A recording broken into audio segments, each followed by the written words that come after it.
E como foram na prova, teve notas boas, teve notas um pouco menores, mas na média a turma foi muito boa e vocês estão de parabéns, tá? Nós vamos fazer uma rápida devolutiva e explicar mais ou menos como que foi a prova. Eu quero que vocês se lembrem que não necessariamente a prova que vocês fizeram está nessa sequência que eu vou mostrar agora, tá? Assim como as alternativas, porque o sistema ele mistura tanto as questões ao longo da prova quanto as alternativas dentro da prova, a não ser que eu peça para não misturar as alternativas, tá?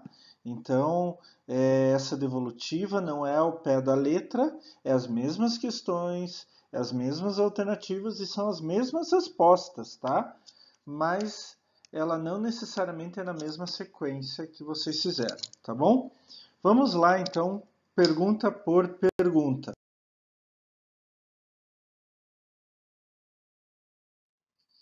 A primeira pergunta: o desenvolvimento da indústria, padrões de consumo costumam refletir os efeitos do crescimento econômico no padrão de vida. Porém, a grande questão que atinge todos os países é a que custo estamos tentando chegar ao desenvolvimento. Para responder essa questão, o primeiro conceito que devemos ter em mente é sobre o próprio desenvolvimento. Mas o que é desenvolvimento? Eu dei três alternativas para vocês.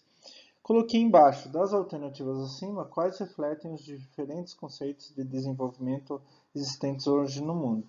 Então, a resposta correta é que essas três alternativas refletem os conceitos de desenvolvimento no mundo. Existem então duas correntes, que pode ser sinônimo de desenvolvimento, e crescimento é condição indispensável para o desenvolvimento, mas não suficiente.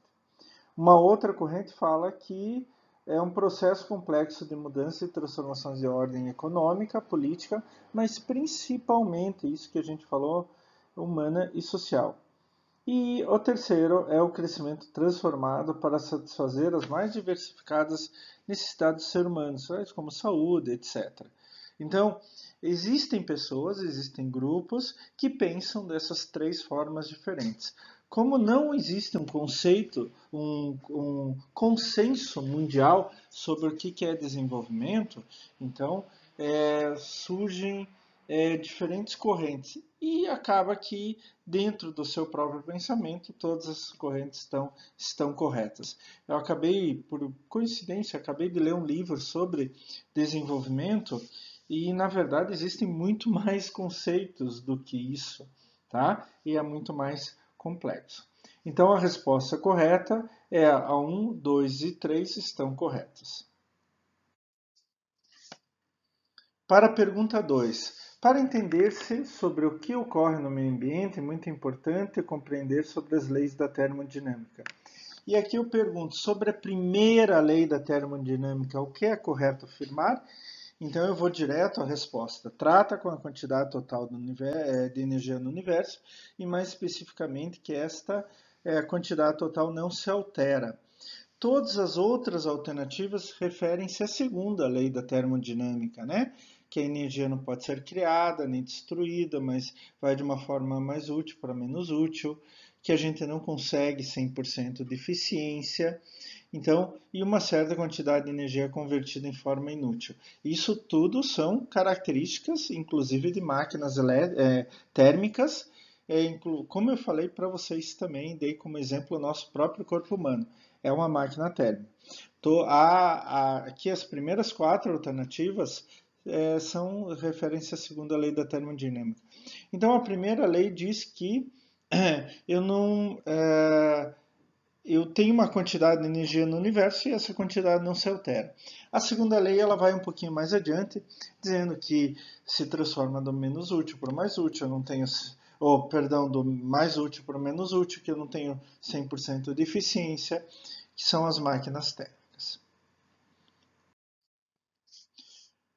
A pergunta 3 é sobre as pirâmides ecológicas. Elas são muito importantes para a determinação do funcionamento de um ecossistema, né? Se uma pirâmide é trófica significa alimentar, uma cadeia alimentar, representa o fluxo de energia e matéria entre os diferentes níveis tróficos no decorrer da cadeia alimentar, Então, trófico e alimentar é a mesma coisa. Então, uma pirâmide de números. Aí acho que é bem simples, né? Acho que já levava a resposta, né? Pirâmide de números. A resposta correta aqui no nosso caso é o C.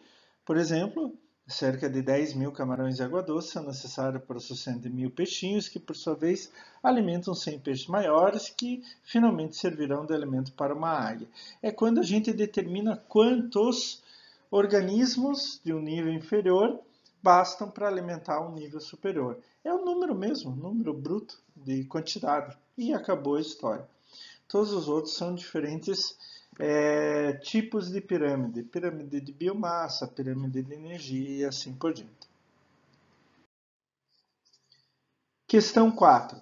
Os aspectos e impactos ambientais dentro de uma organização são extremamente importantes para conhecer-se qual é o efeito que essa organização tem em relação ao meio ambiente circunvizinho.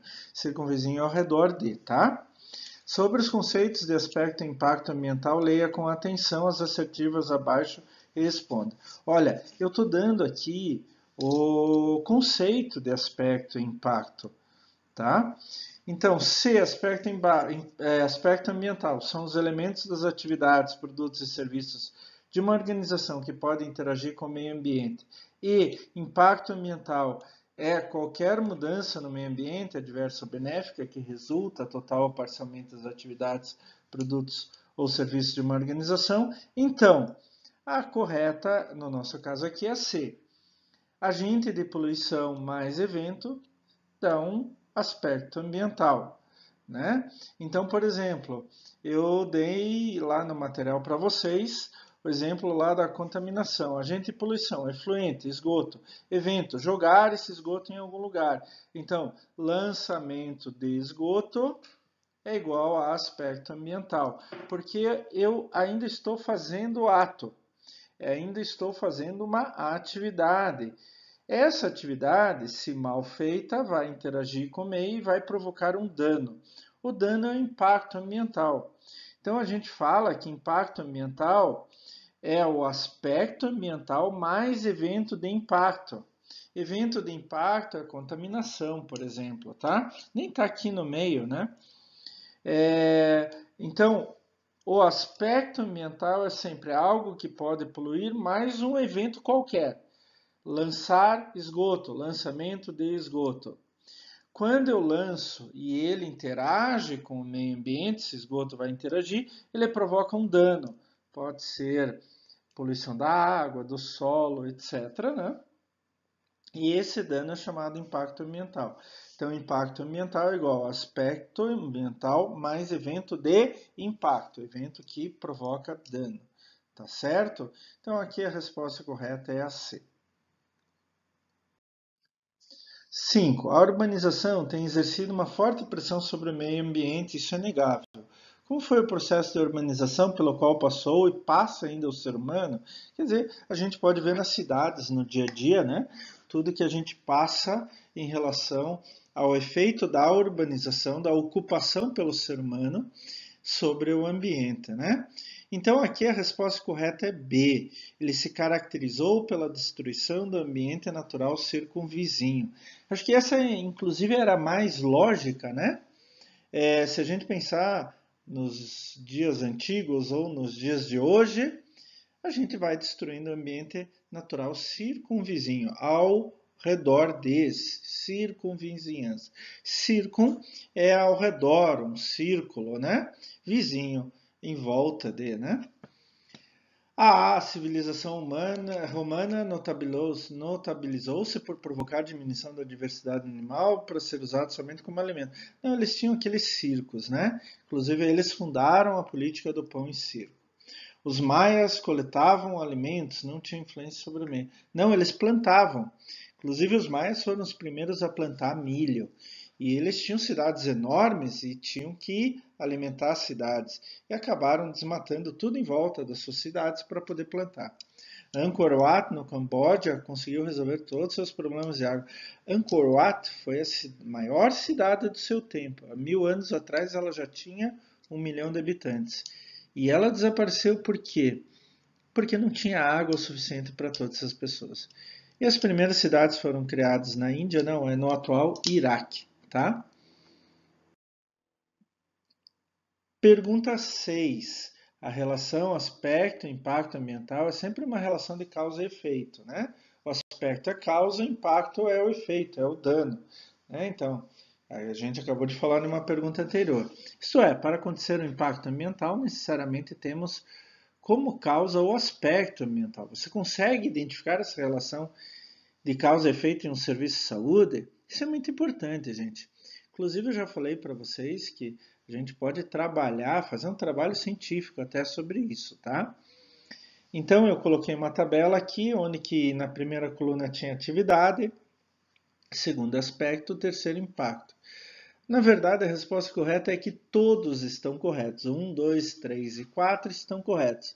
Então, vocês veem, o aspecto ambiental é um agente de poluição mais um evento. Então, resíduos infectantes é um agente de poluição, mais evento, geração.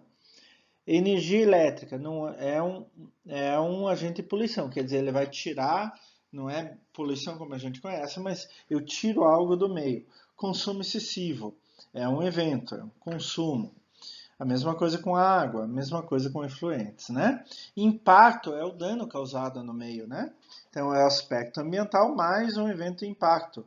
Olha só, alteração da qualidade do solo, alteração da qualidade do ar, redução dos recursos naturais, poluição dos rios. Então esses são os eventos de impacto que vai realmente provocar um dano no meio. Então a resposta correta é 1, 2, 3 e 4 estão corretos. Pergunta 7 foi uma das primeiras coisas que a gente viu, né? Para Canguilhem, os povos ao longo da história variaram entre duas concepções de doença. A doença ontogênica e a doença dinâmica, né? Então eu pedi para fazer uma relação entre duas colunas. Vamos já para a resposta, né? A sequência correta A, B, B e A. A doença como entidade com vida própria que entra no corpo é uma doença ontogênica. Ontos é um ser, né? Gerado por gênico, né? Gregos e medicina chinesa acreditavam como a doença como dinâmica, né? Por isso até tem a acupuntura. Doença como alteração do estado de equilíbrio do corpo e busca do corpo pelo reequilíbrio é também doença como dinâmica. Só pensar na acupuntura a gente já consegue imaginar essa questão. E sociedades primitivas e até a Idade Média, né? A praga entrou no teu corpo, foi uma praga de Deus e não sei mais o que e tal. É a doença ontogênica. Então a sequência fica doença ontogênica, dinâmica, dinâmica e ontogênica. A, B, B e A. Pergunta 8. No final do século... Bom, vocês sabem, final do século XIX, né? Início do século XX, desculpa o erro. Não sei se foi do sistema ou foi meu. Dois enfoques foram dados para explicação ao surgimento das doenças. O enfoque unicausal e o multicausal. A gente conversou sobre isso. Se o enfoque unicausal era relacionado com a descoberta de somente um fator causando doença, um agente etiológico específico, então o enfoque multicausal, daí eu coloquei 3 afirmativas. E vocês tinham que escolher nas alternativas abaixo aquela que tivesse as afirmativas corretas. Busca por fatores mais fáceis de atacar, não busca causas necessárias, mas causas estruturais, e ampliação da matriz explicativa. Então, a resposta é que 1, 2 e 3 estão corretos, no nosso caso aqui é o C. Então, o enfoque multicausal vai muito além de simplesmente ter o agente etiológico, né? Então, o que a gente está vendo com o coronavírus também é enfoque multicausal, né?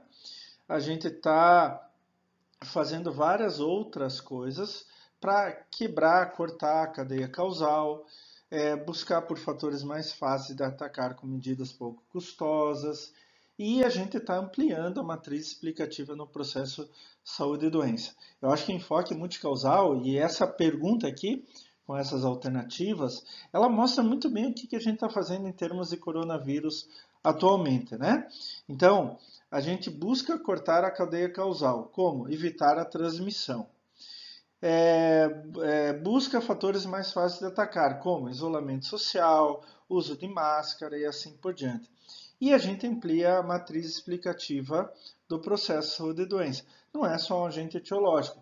É o fato de pessoas tocarem em algum lugar, passarem pela saliva e assim por diante, tá? Então, 1, 2 e 3 estão corretos.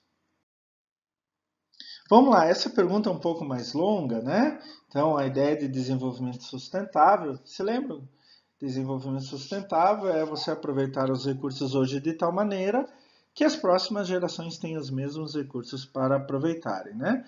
E até hoje se discute muito, mas na década de 70 e 80, que foram as duas grandes décadas para colocar esse conceito básico, né? Houve 3 momentos de tensão, né? O primeiro foi Meadows et al., 72, com o relatório Limites ao Crescimento. A segunda tensão foi quando Maurice Strong, em 73, falou sobre o ecodesenvolvimento. E o terceiro foi quando a ONU, com seu secretário-geral, Harlem Brundtland, lançou o relatório Nosso Futuro Comum, né? A sequência correta, aqui no nosso caso, é D, que fica B, A, C, A. Então, a contraposição de declaração de Cocoyote foi algo ligado à segunda tensão. O congelamento, o crescimento populacional, desenvolvidos e contra subdesenvolvidos, foi algo ligado à primeira tensão, a limites do crescimento. A resistência ao modelo colocado, né, dizendo que o desenvolvimento deve ser local, foi algo ligado à terceira tensão, e o Clube de Bariloche é ligado à primeira tensão ainda, como no caso anterior. Então a resposta correta é B, A, C, A. E finalmente a pergunta 10, eu acho que essa pergunta era bem simples, né? A partir de 1950 surgiu um novo modelo para tentar explicar a relação entre saúde e doença, o modelo da história natural da doença. Esse modelo prega que as causas de uma doença se ordenam em 3 possíveis fatores, né? O agente, o hospedeiro, perdão, não é hospedeiro, aqui é hóspede, né? Mas dá no mesmo ser humano e suas características, e o ambiente, né? Condições e influências externas que afetam a vida e desenvolvimento. Na verdade, o que eu quero que vocês digam, não é nada sobre isso, em relação a essa ideia do modelo natural da doença, qual alternativa está correta. E aqui eu acho que fica bem óbvio, né? É a alternativa B, patogênica. Então, o hospedeiro produz patogênio precoce no que pode ser diagnosticada clinicamente, tem uma doença precoce, uma doença avançada, podendo levar à convalescência, né, com recuperação, invalidez, estado crônico e até a morte, se for o caso. O pré-patogênico, que a gente falou aqui, é o agente potencial, hospedeiro e meio ambiente interação, né? Isso é a fase inicial. A fase posterior é o período patogênico. E é isso aí, espero que vocês tenham aprendido um pouco mais com essa revisão de prova. Eu gostei muito das notas e vocês estão de parabéns.